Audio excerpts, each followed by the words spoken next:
안녕하십니까. 사막의 생수입니다. 모세 이야기 7번째 재앙 불 섞인 우박. 출애굽기 9장 13절에서 26절 말씀입니다. 여호와는 7째 재앙을 위하여 모세에게 아침에 일찍 일어나서 바로 앞에 서서 히브리 사람의 하나님 여호와의 말씀에 내 백성을 보내라, 그들이 나를 섬길 것이니라 이르라고 명하셨습니다. 아마도 모세는 이번에도 여호와는 똑같은 말씀을 하시는구나 했을까요? 어쩌면 모세의 말을 듣는 바로도 저 사람은 여전히 똑같은 말만 하는구나 했을 것입니다. 모세는 바로 앞에서 똑같은 여호와의 말씀을 반복하고 있습니다. 왜 여호와는 같은 말을 하라고 모세에게 명하시고 모세는 바로 앞에서 똑같은 말을 되풀이했을까요? 그 이유는 단 한 가지입니다. 애굽 왕 바로가 여호와의 명령을 듣지 않았기 때문입니다. 어떤 교회 목사가 부임하여 설교를 했습니다. 그런데 이상한 것은 똑같은 설교를 한 달, 2달 계속하는 것입니다. 장로가 그냥 두고 볼 수 없어서 목사님은 설교할 내용이 없어서 지금 2달째 같은 설교만 하십니까? 하고 따져 물었습니다. 그랬더니 목사가 대답하기를 성도들이 제 설교를 듣고 고치고 순종하지 않으니까 저는 고칠 때까지 같은 설교를 할 작정입니다. 라고 말했답니다. 그렇습니다. 하나님의 말씀은 지식으로 쌓아두라고 주신 것이 아닙니다. 성경은 지식 창고도 아니고 교회는 지식을 전해주는 강연장도 아닙니다. 한 말씀이라도 듣고 순종하며 지키는 것이 하나님의 말씀이고 하나님의 뜻입니다. 만일 하나님의 말씀을 듣고도 고치거나 순종하지 않으면 하나님은 끊임없이 고칠 때까지, 순종할 때까지 똑같은 메시지를 주실 것입니다. 우상숭배와 불순종으로 하나님을 거역했던 이스라엘 백성들에게 선지자들은 똑같은 말씀을 전했습니다. 여호와는 애굽 왕 바로가 하나님의 백성인 이스라엘을 놓아줄 때까지 똑같은 메시지를 모세 입에 담아주셨던 것입니다. 그러나 이번에 여호와께서 모세에게 주신 메시지는 매우 의미심장합니다. 여호와께서 애굽에 재앙을 내리는 분명한 목적과 이유를 말씀해 주셨습니다. 그 목적과 이유를 바로 앞에서 당당하게 말하라고 하시는 것입니다. 첫째, 이 재앙으로 바로와 애굽 사람들이 여호와 같은 이가 없음을 알게 하려는 것입니다. 둘째, 여호와께서 온역 재앙을 멈추지 않으셨다면 바로는 이 세상에서 끊쳐졌을 것입니다.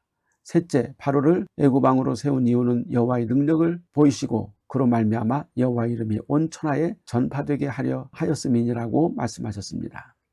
여호와께서 애굽에 재앙을 내리신 이유와 목적에 대해 모세는 바로 앞에서 분명히 전했습니다. 이교도들이 생각하는 것처럼 신들의 전쟁이 아니라는 것입니다. 여호와 하나님은 그들이 만든 신들과 싸우지 않습니다.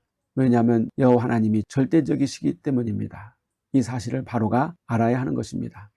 우리는 세상의 역사가 선과 악의 싸움이라고 여깁니다. 하나님이 마귀와 싸우신다고 생각합니다. 그렇게 생각하는 것은 이교도들의 생각입니다. 마귀는 하나님과 절대 적수가 되지 않고 될 수 없고 싸울 수도 없습니다.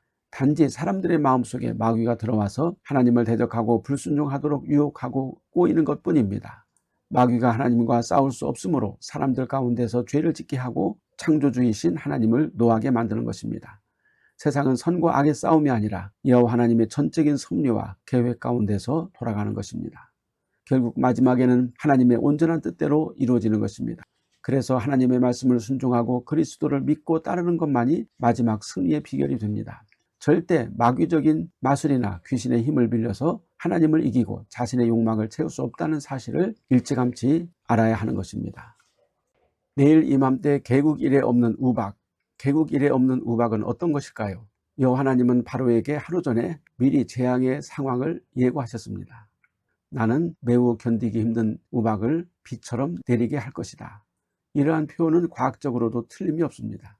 우박은 공중에 있는 얼음덩어리와 비가 섞여서 내리는데 인간이 막을 수 없는 자연재해 현상입니다. 보통 중간 구름에는 물과 작은 얼음 덩어리들이 섞여 있어서 냉각되면서 눈이 되어 내립니다. 그런데 소나기 구름이 형성되면 많은 물과 얼음 덩어리가 생기는데 이것이 상승 기류를 만나면 굵은 얼음 덩어리가 된다고 합니다.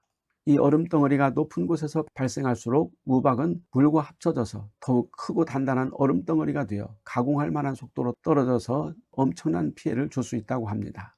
여기서는 큰 우박 덩어리가 비처럼 내리면서 불덩이가 섞여서 내렸다고 하는데 이것은 천둥과 번갯불을 동반한 우박이었던 것입니다. 우박이 5mm 이하라면 별 피해가 없지만 그 이상이라면 크기에 따라 엄청난 피해를 입을 수 있다고 합니다. 1795년 랭카셔 리버 불 근처에 우박 폭풍이 내렸는데 농작물에 피해를 주었을 뿐만 아니라 창문들이 깨질 정도였다고 합니다. 그 우박의 크기는 12cm가 넘었다고 합니다. 1697년에는 영국에서 엄청난 우박이 내렸는데 나뭇가지가 찢어지고 가금류와 작은 동물들이 죽고 사람들과 말들을 기절시킬 정도의 큰 우박이었다고 합니다. 1510년 이탈리아에서는 낮에 잠시 밤보다 더 어두운 공포스러운 흑암이 있었고 천둥번개가 치면서 우박 소낙비가 내렸는데 그 지역에 있는 짐승들과 새들과 물고기조차 괴멸되었다고 합니다. 여호와는 애굽 개국 이래 없었던 우박비를 내리셨는데 이것이 불덩어리 우박이라고 말씀하셨습니다. 기상과학자들은 우박은 인간의 힘으로 막을 수도 없는 천재지변이라고 말하는데 여호와 하나님은 우주 만물을 창조하신 분이기 때문에 가공할 만한 기상이변을 마음대로 행하실 수 있는 것입니다. 애굽 사람들에게 우박을 예보하시는 하나님. 실상 여호와께서 애굽에 내리시는 재앙은 단지 애굽 왕 바로의 완고함과 교만함 때문이지 애굽 백성들 때문은 아니었습니다.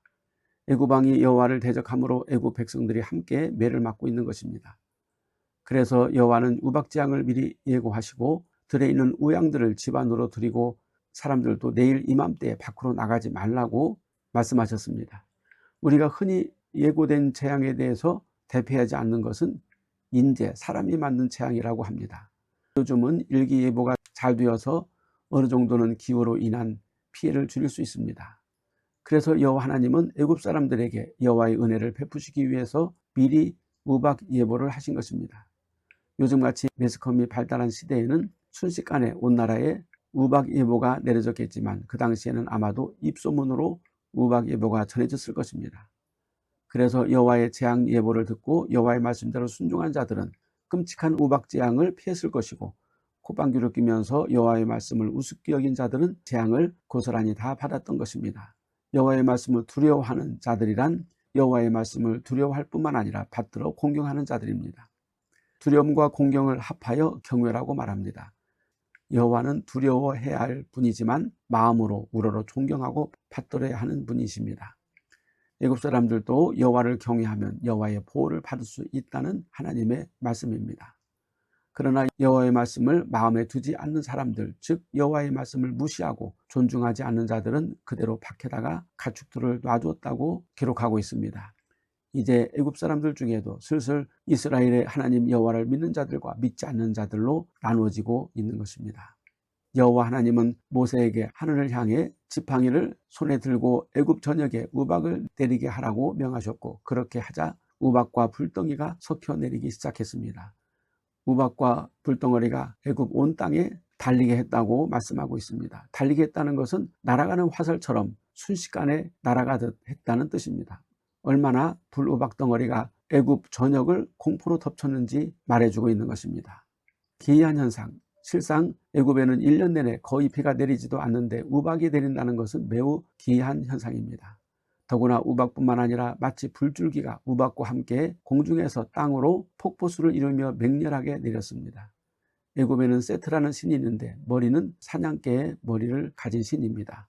이 신은 사막과 이방인의 신이며 모래바람을 일으키는 신으로 황폐케 하는 자라고 합니다.